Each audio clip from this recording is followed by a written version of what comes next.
Hi, for my That Tree presentation, I chose to do a black walnut tree that grows in the field beside my house on my property, back home in Hanover, Ontario.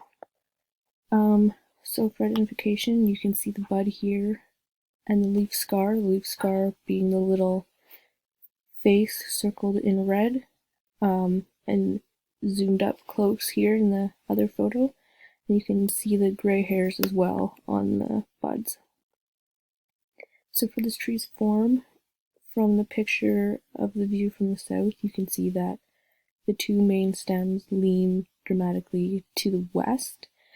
You can't quite see it as clearly from the view from the north, but it is there, it does lean.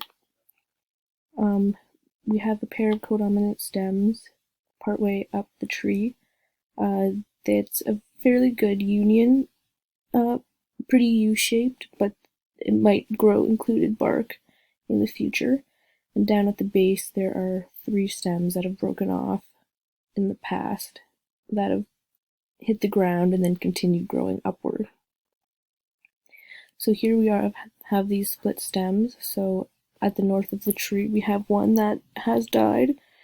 To the south of the tree, this one hasn't closed well and has suckers growing out of it. And then the one to the east, the tree is still working on closing the hole, but the healing process is going pretty well. So on this dead limb, you can see it goes right into the root collar and takes a chunk out of that. And then you can also see on the picture to the left, outlined in red, are all the branches that are connected to this big dead branch.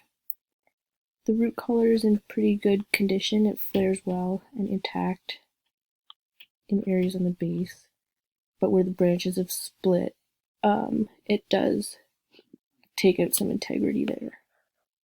We can see coated here, well 4 is working on closing the large wound that has been created by the breaking of the branches, and then you can see decay inside the cavity as well. We can also see more coated and stress responses from the tree. Circled on the trunk is a branch broken off, and then the tree closed over that wound. And then some branches here have responded to injury by shooting straight up, opposed to outwards.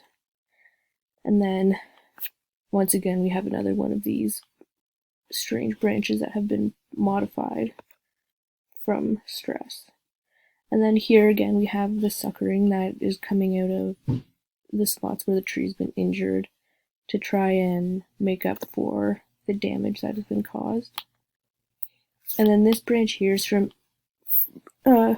was once growing pretty well, but we had horses, and the horses would rub on it to scratch their butts and whenever they had flies and stuff in the summer. So eventually they rubbed all the bark off of this branch, and it has since died, and most of the limbs have fallen off of it.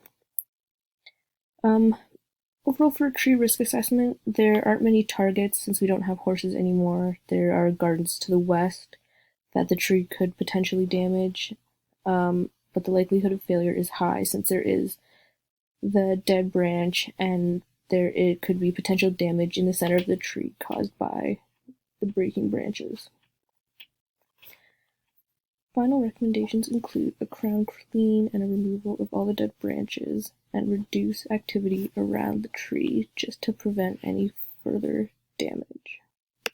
So that's all I have for this big black walnut tree. Thank you for listening to my presentation, and stay safe.